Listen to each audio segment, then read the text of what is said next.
Olá, alunos do nono ano, sejam bem-vindos a mais uma aula de Geografia. Aqui quem está falando é o professor Cleubo, né? Eu não vou pedir para escrever no canal, se quiser escrever, escreva, né? Mas esse não é o meu objetivo aqui, não estou ganhando nada com isso, né? Apenas quero transmitir as minhas aulas, minhas explicações para os meus alunos, certo?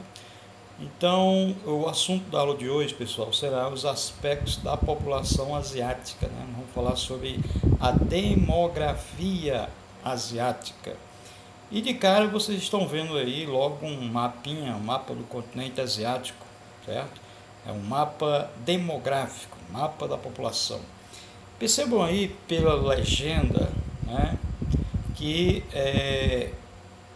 as cores escuras, né, quanto mais escura for a cor, indica que aquela região ela tem uma densidade demográfica mais elevada, mais alta.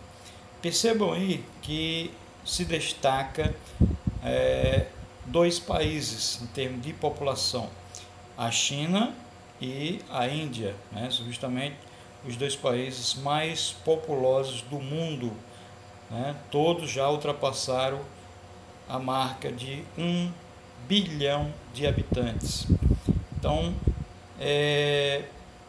o continente asiático, né, como a maioria dos continentes, não tem uma boa distribuição da sua população, ou seja, a população está irregularmente distribuída, ou seja, significa dizer que em algumas áreas existe uma concentração enorme de habitantes, em outras são verdadeiros desertos populacionais.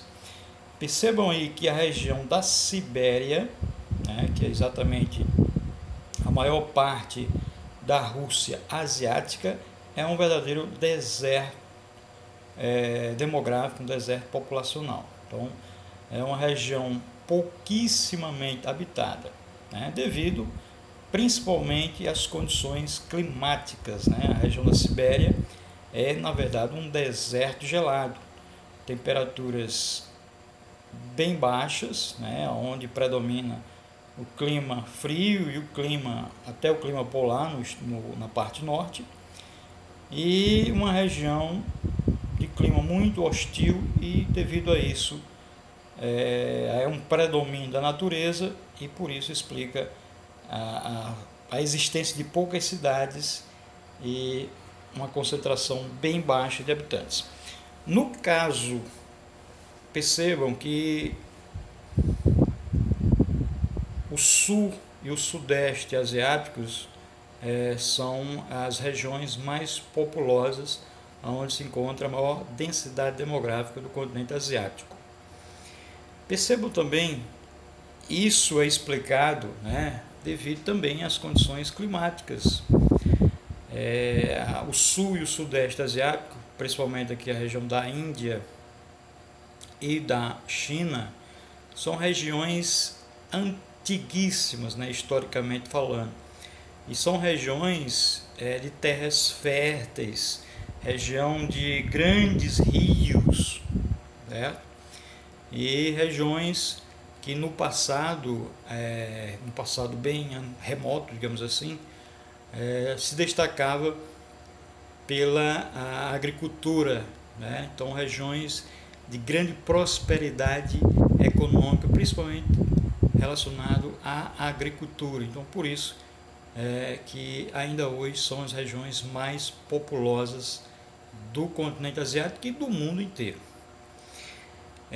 Nós temos na Ásia, por exemplo, o Bangladesh, né, que é vizinho à Índia, um pequeno país que é considerado um dos países mais povoados do mundo, com a maior densidade demográfica, ou seja, a maior quantidade de habitantes por quilômetro quadrado do mundo, certo? Então, é uma região muito povoada, uma grande concentração de habitantes, justamente devido a esses fatores que eu já expliquei, um passado de desenvolvimento econômico, né? A prática da agricultura muito desenvolvida, né? Terras muito férteis, a existência de muitos rios e por isso essa grande concentração de habitantes. Perceba também que a parte oeste, eu sei que seria a região do Oriente Médio, né, que é formada por Arábia Saudita, Irã, Iraque, Síria, Turquia, Israel, e Jordânia, entre outros países, também não se destaca muitos habitantes. Você tem áreas em branco, né, essas manchas brancas, que correspondem exatamente aos desertos, né, os desertos quentes, os desertos arenosos. E as regiões de deserto são verdadeiros vazios demográficos. Praticamente não existe cidades, porque realmente não dá para viver em regiões como essa. Em algumas partes você percebe essas manchas mais escuras, que indica uma maior concentração de habitantes, justamente onde passam os rios. Por exemplo, a região da antiga Mesopotâmia, onde hoje é o Iraque, onde passa o rio Tigre e o rio Eufrates, concentram a população maior, justamente pela influência das águas desses rios, tornando as terras mais férteis e a possível prática da agricultura. Então, por ser um continente que tem uma diversidade, uma variedade climática de paisagens diferentes, você vai ter essa grande disparidade no que se refere à distribuição da população. Áreas onde não mora ninguém e áreas onde você tem uma grande concentração de habitantes altamente povoados, certo? Tudo está relacionado às condições climáticas, às condições naturais dessas áreas do continente asiático. Bom, vamos subir aqui um pouco, ver o que tem mais, certo? Vamos passar aqui, população urbana. Perceba aí que quais os países que têm a maior e a menor população urbana, ou seja, quais aqueles países que têm a maior parte da população urbana e quais os países que têm a maior parte sendo população rural. Na cor amarela, os países que estão na cor amarela, um pouco mais claro, você tem uma população urbana de até 20 habitantes por 20%, no caso 20% vive nas áreas urbanas. E nas cores mais escuras, aí você tem uma população que chega até 100%, de 81% a 100% que vive nas áreas urbanas, digamos assim, né? Então perceba aí que existe uma grande disparidade também.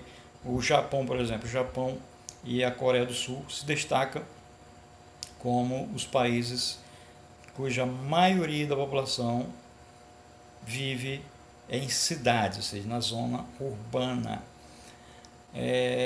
Nepal, que é esse país que está no centro, de um amarelo claro, né, é um país onde você vê que a maioria da população vive na zona rural. Uma característica dos países cuja maioria da população vive na zona urbana, que são países mais desenvolvidos, uma economia mais desenvolvida, as cidades são mais desenvolvidas, né? Uma economia focada mais no setor secundário e terciário, ou seja, na indústria e nos serviços.